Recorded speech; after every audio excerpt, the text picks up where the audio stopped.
अर्जुन उवाच ज्यायसि चेत्कर्मणस्ते मता बुद्धिर्जनार्दन तत्किं कर्मणि घोरे मां नियोजयसि केशव जन्म एकेन।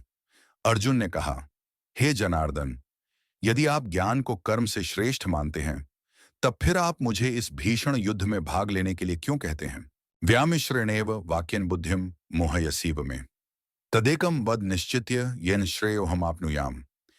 आपके अस्पष्ट उपदेशों से मेरी बुद्धि भ्रमित हो गई है। कृपया मुझे निश्चित रूप से कोई एक ऐसा मार्ग बताएं जो मेरे लिए सर्वाधिक लाभदायक हो। श्री भगवान उवाच लोकेस्मिन् द्विविधा निष्ठा पुरा प्रोक्ता मयानघ ज्ञान योगेन सांख्यानाम कर्म योगेन योगिनाम। 3। श्री भगवान ने कहा, हे निष्पाप अर्जुन, मैं पहले ही भगवत प्राप्ति के 2 मार्गों का वर्णन कर चुका हूं। ज्ञान योग उन मनुष्यों के लिए है जिनकी रुचि चिंतन में होती है, और कर्म योग उनके लिए है जिनकी रुचि कर्म करने में होती है। न कर्मणाम नारंभान नैष्कर्म्यम पुरुषोष्णुते न च संन्यसनादेव सिद्धिम समधिगच्छति। न तो कोई केवल कर्म से विमुख रहकर कमर फल से मुक्ति पा सकता है, और न केवल शारीरिक संन्यास लेकर ज्ञान में सिद्धावस्था प्राप्त कर सकता है। न ही कश्चित क्षणमपि जातु तिष्ठत्य कर्मकृत कार्यते ह्यवशः कर्म सर्व प्रकृति जैर्गुण। कोई भी मनुष्य एक क्षण के लिए अकर्मा नहीं रह सकता। वास्तव में सभी प्राणी प्रकृति द्वारा उत्पन्न 3 गुणों के अनुसार कर्म करने के लिए विवश होते हैं। कर्मेंद्रियाणि संयम्य या आस्ते मनसा स्मरण इंद्रियान विमूढ़ात्मा मिथ्याचारः स उच्यते। जो अपनी कर्मेंद्रियों को तो नियंत्रित करते हैं, लेकिन मन से उनके विषयों का चिंतन करते हैं, वे निःसंदेह स्वयं को धोखा देते हैं और पाखंडी कहलाते हैं। यस्त्विंद्रियाणि मनसा नियम्यारभते अर्जुन कर्मेंद्रिय कर्म योगमसक्तः स विशिष्यते। टिडा, हे अर्जुन, लेकिन वे कर्म योगी जो मन से अपनी ज्ञानेंद्रियों को नियंत्रित करते हैं और कर्मेंद्रियों से बिना किसी आसक्ति के कर्म में संलग्न रहते हैं, वे वास्तव में श्रेष्ठ हैं। नियतम कुरु कर्म त्वम कर्म ज्यायो ह्यकर्मणः शरीर यात्रापि च तेन प्रसिद्ध येद कर्मणः। इसलिए तुम्हें निर्धारित वैदिक कर्म करने चाहिए, क्योंकि निष्क्रिय रहने से कर्म करना श्रेष्ठ है।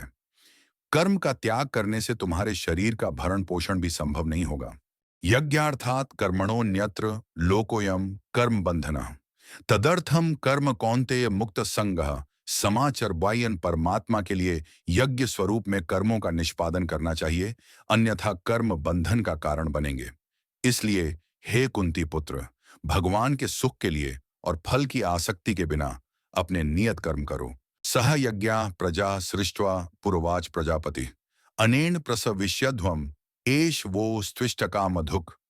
सृष्टि के आरंभ में ब्रह्मा ने मानव जाति को उनके नियत कर्तव्यों सहित जन्म दिया और कहा, इन यज्ञों का विधिपूर्वक अनुष्ठान करने पर तुम्हें सुख समृद्धि प्राप्त होगी और इनसे तुम्हें सभी वांछित वस्तुएं प्राप्त होंगी।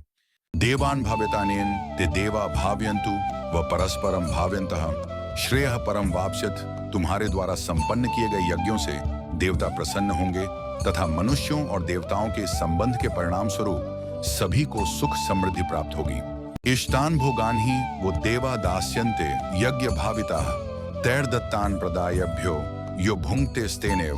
सह तुम्हारे द्वारा संपन्न यज्ञों से प्रसन्न होकर देवता जीवन निर्वाह के लिए वांछित वस्तुएं प्रदान करेंगे, किंतु जो प्राप्त वस्तुओं को उनको अर्पित किए बिना भोगते हैं, वे वास्तव में चोर हैं। यज्ञ शिष्टाशिणः संतो मुच्यन्ते सर्व किल विषयः भुंजते ते त्वघम पापाय पचन्त्यात्म कारणात्। भोजन ग्रहण करते हैं, वे सभी प्रकार के पापों से मुक्त हो जाते हैं, किंतु जो अपनी इंद्रिय तृप्ति के लिए भोजन बनाते हैं, वे वास्तव में पाप अर्जित करते हैं। अन्नात् भवन्ति भूतानि पर्जन्यादन्न संभवः यज्ञात् भवति पर्जन्यो यज्ञः कर्म समुद्भवः। सभी लोग अन्न पर निर्भर हैं और अन्न वर्षा से उत्पन्न होता है। वर्षा यज्ञ का अनुष्ठान करने से होती है और यज्ञ निर्धारित कर्मों का पालन करने से संपन्न होता है। कर्म ब्रह्मोद्भवम विद्य ब्रह्माक्षर समुद्भवम तस्मात् सर्वगतम ब्रह्म नित्यम यज्ञ प्रतिष्ठितम। वेदों में सभी जीवों के लिए कर्म निश्चित किए गए हैं और वेद पर ब्रह्म भगवान से प्रकट हुए हैं। परिणाम स्वरूप सर्वव्यापक भगवान सभी यज्ञ कर्मों में नित्य व्याप्त रहते हैं। एवं प्रवर्तितम चक्रम नानुवर्तयतिह यह अघायुरिंद्रियारामो मोघम पार्थ स जीवति हे पार्थ। जो मनुष्य वेदों द्वारा स्थापित यज्ञ कर्म के इस चक्र का पालन नहीं करते, वे पाप अर्जित करते हैं। वे केवल अपनी इंद्रियों की तृप्ति के लिए जीवित रहते हैं। वास्तव में उनका जीवन व्यर्थ ही है। यस्य आत्मरतिरेव स्यादात्म तृप्तश्च मानवः आत्मन्येव च संतुष्टस्तस्य कार्यम न विद्यते। लेकिन जो मनुष्य आत्मानंद में स्थित रहते हैं तथा जो प्रबुद्ध और अपने में ही तुष्ट होते हैं, उनके लिए कोई नियत कर्तव्य नहीं होता। नैव तस्य कृतेनार्थो न कृतेने कश्चन न चास्य सर्वभूतेषु कश्चिदर्थव्यपाश्रयः। ऐसी मुक्त आत्माओं को अपने कर्तव्य का पालन करने या उनसे विमुख होने से कुछ पाना या खोना नहीं होता, और न ही उन्हें अपनी निजी आवश्यकताओं की पूर्ति के लिए अन्य जीवों पर निर्भर रहने की आवश्यकता होती है। तस्मात् सक्तः सततम कार्यम कर्म समाचर असक्तो ह्याचरण कर्म परमाप्नोति पुरुषः। आसक्ति का त्याग कर अपने कार्य को फल की आसक्ति के बिना करने से ही किसी को परमात्मा की प्राप्ति होती है। कर्मणैव ही संसिद्धिमास्थिता जनकादयः लोक संग्रह मेवापि संपश्यन् कर्तुमर्हसि। राजा जनक और अन्य महापुरुषों ने अपने नियत कर्मों का पालन करते हुए सिद्धि प्राप्त की थी। इसलिए तुम्हें भी अपने कर्तव्यों का निर्वहन करते हुए समाज के कल्याण के लिए अनुकरणीय उदाहरण प्रस्तुत करना चाहिए। यद्यदाचरति श्रेष्ठस्तत् देवेतरो जनः स यत् प्रमाणम कुरुते लोकस्तदनुवर्तते। महापुरुष जो भी कर्म करते हैं, सामान्य जन उनका पालन करते हैं। वे जो भी आदर्श स्थापित करते हैं, सारा संसार उनका अनुसरण करता है। न मे पार्थास्ति कर्तव्यम त्रिषु लोकेषु किंचन नानवाप्तम वाप्तव्यम वर्त एव च कर्मणि हे पार्थ। तीनों लोकों में मेरे लिए कोई कर्म निश्चित नहीं है। न ही मुझे किसी पदार्थ का अभाव है और न ही मुझ में कुछ पाने की अपेक्षा है, फिर भी मैं कर्म करता हूँ। यदि ह्यहम न वर्तेयम जातु कर्मण्य तंद्रितः मम वर्तमानो वर्तन्ते मनुष्यः पार्थ सर्वशः। यदि मैं सावधानी पूर्वक नियत कर्म नहीं करता तो हे पार्थ, सभी लोगों ने निश्चित रूप से सभी प्रकार से मेरे मार्ग का ही अनुसरण किया होता। उत्सीदेयुरिमे लोका न कुर्यां कर्म छेदहम संकरस्य च कर्ता स्यामुपहन्यामिमाः प्रजाः। यदि मैं अपने निर्धारित कर्म को नहीं करता, तब ये सभी लोग नष्ट हो जाते और मैं संसार में उत्पन्न होने वाली अराजकता के लिए उत्तरदायी होता, और इस प्रकार से मानव जाति की शांति का विनाश करने वाला कहलाता। सक्ता कर्मण्य विद्वांसो यथा कुर्वन्ति भारत कुर्याद विद्वांस तथा सक्तश्चिकीर शुर्ल ओक संग्रहम। हे भरतवंशी, जैसे अज्ञानी लोग फल की आसक्ति से कर्म करते हैं, उसी प्रकार बुद्धिमान मनुष्यों को लोगों को उचित मार्ग की ओर चलने के लिए प्रेरित करने हेतु अनासक्त रहकर कर्म करना चाहिए। न बुद्धि भेदम जनयेद ज्ञानाम कर्म संगिनाम जोशेत सर्व कर्माणि विद्वान युक्तः समाचरण ज्ञानवान।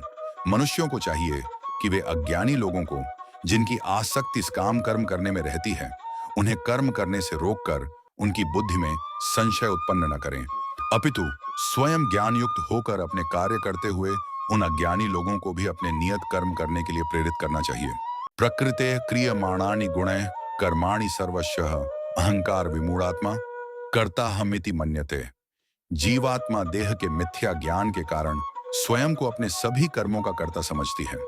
यद्यपि विश्व के सभी कार्य प्रकृति के 3 गुणों के अंतर्गत संपन्न होते हैं, लेकिन अहंकारवश जीवात्मा स्वयं को अपने सभी कर्मों का कर्ता समझती है। तत्ववित्तु महाबाहो गुण कर्म विभागयो गुणा गुणेषु वर्तन्त इति मत्वा न सज्जते हे महाबाहु अर्जुन। तत्वज्ञानी आत्मा को गुणों और कर्मों से भिन्न रूप में पहचानते हैं।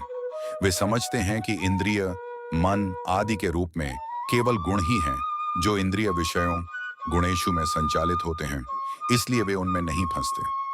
प्रकृतेर गुण सम्मूढ़ः सज्जन्ते गुण कर्म सुतान कृत्स्न विदो मंदान कृत्स्न विन्न विचालयेत। जो मनुष्य प्रकृति के गुणों के प्रभाव से मोहित हो जाते हैं, वे फल प्राप्ति की कामना के साथ अपने कर्म करते हैं। लेकिन बुद्धिमान पुरुष जो इस परम सत्य को जानते हैं, उन्हें ऐसे अज्ञानी लोगों को विचलित नहीं करना चाहिए। मयि सर्वाणि कर्माणि सन्न्यस्य अध्यात्म चेतसा निराशीर निर्ममो भूत्वा युध्यस्व विगतज्वरः। अपने समस्त कर्मों को मुझको अर्पित करके और परमात्मा के रूप में निरंतर मेरा ध्यान करते हुए कामना और स्वार्थ से रहित होकर अपने संतापों को त्याग कर युद्ध करो। ये मे मतमिदम नित्यमनुतिष्ठन्ति मानवाः श्रद्धावंतो न सूयन्तो मुच्यन्ते तेपि कर्मभिः।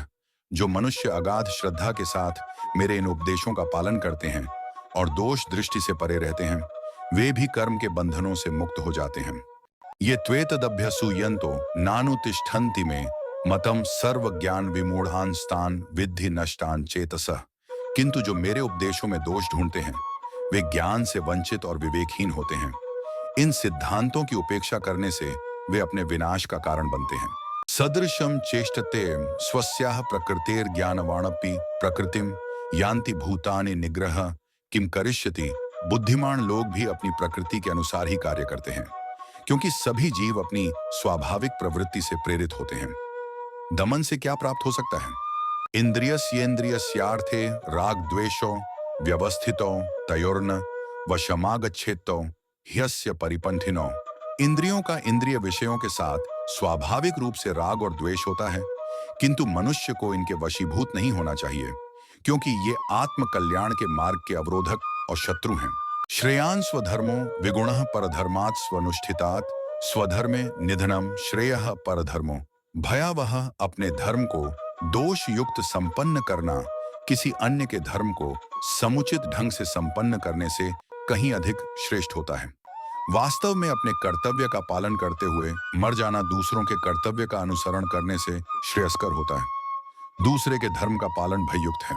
अर्जुन उवाच अथ केन प्रयुक्तोयम पापम चरति पुरुषः अनिच्छन्नपि वार्ष्णेय बलादिव नियोजितः। अर्जुन ने कहा, हे वृषणिवंशी श्री कृष्ण, इच्छा न होते हुए भी मनुष्य पापजन्य कर्मों की ओर क्यों प्रवृत्त होता है? ऐसा प्रतीत होता है कि उसे बलपूर्वक पाप कर्मों में लगाया जाता है। काम ईश क्रोध ईश रजोगुण समुद्भव महाशनो महापापमा विद्येनमिह वैरिणम। यह परमात्मा श्री कृष्ण कहते हैं, काम वासना जो रजोगुण से उत्पन्न होती है और बाद में क्रोध का रूप धारण कर लेती है, इसे पाप के रूप में संसार का सर्वभक्षी शत्रु समझो। धूमे नावियते वह निर्यथा दर्शो मलेन च यथोल्बेनावृत्तो गर्भस्तथा तेने दमावृतम। जैसे अग्नि धुएं से ढकी रहती है, दर्पण धूल से आवृत रहता है तथा भ्रूण गर्भाशय से अप्रकट रहता है, उसी प्रकार से कामनाओं के कारण मनुष्य के ज्ञान पर आवरण पड़ा रहता है। आवृतम ज्ञान में तेन ज्ञानिनो नित्य वैरिणा काम रूपेण कौन्तेय दुष्पूरेणान लेन च राहम। हे कुंती पुत्र, इस प्रकार ज्ञानी पुरुष का ज्ञान भी अतृप्त कामना रूपी शत्रु से आच्छादित रहता है, जो कभी संतुष्ट नहीं होता और अग्नि के समान जलता रहता है। इंद्रियाणि मनोबुद्धिरस्य अधिष्ठानमुच्यते एतैर्विमोहयत्येष ज्ञानमावृत्य। देहिनम इंद्रिय मन और बुद्धि को कामना का अधिष्ठान कहा जाता है, जिनके द्वारा यह मनुष्य के ज्ञान को आच्छादित कर लेती है और देहधारियों को मोहित करती है। तस्मात्त्वमिन्द्रियाण्यादो नियम्य भरतर्षभ पापमाणम प्रजहि ह्येणम ज्ञान विज्ञान नाशनम। इसलिए हे भरत वंशियों में श्रेष्ठ, प्रारंभ से ही इन इंद्रियों को नियंत्रण में रखकर कामना रूपी शत्रु का वध कर डालो, जो पाप का मूर्त रूप तथा ज्ञान और आत्मबोध का विनाशक है। इंद्रियाणि पराण्याहुरिन्द्रियेभ्यः परम मनः मनसस्तु परा बुद्धिर्यो बुद्धिः परतस्तु स। इंद्रियां स्थूल शरीर से श्रेष्ठ हैं और इंद्रियों से उत्तम मन, मन से श्रेष्ठ बुद्धि और आत्मा बुद्धि से भी परे है। एवं बुद्ध परम बुद्ध्वा संस्तभ्यात्मानमात्मना जहि शत्रु महाबाहो कामरूपम दुरासदम। इस प्रकार हे महाबाहु, आत्मा को बुद्धि से श्रेष्ठ जानकर अपनी इंद्रिय मन और बुद्धि पर संयम रखो और आत्मज्ञान द्वारा कामरूपी दुर्जेय शत्रु का दमन करो।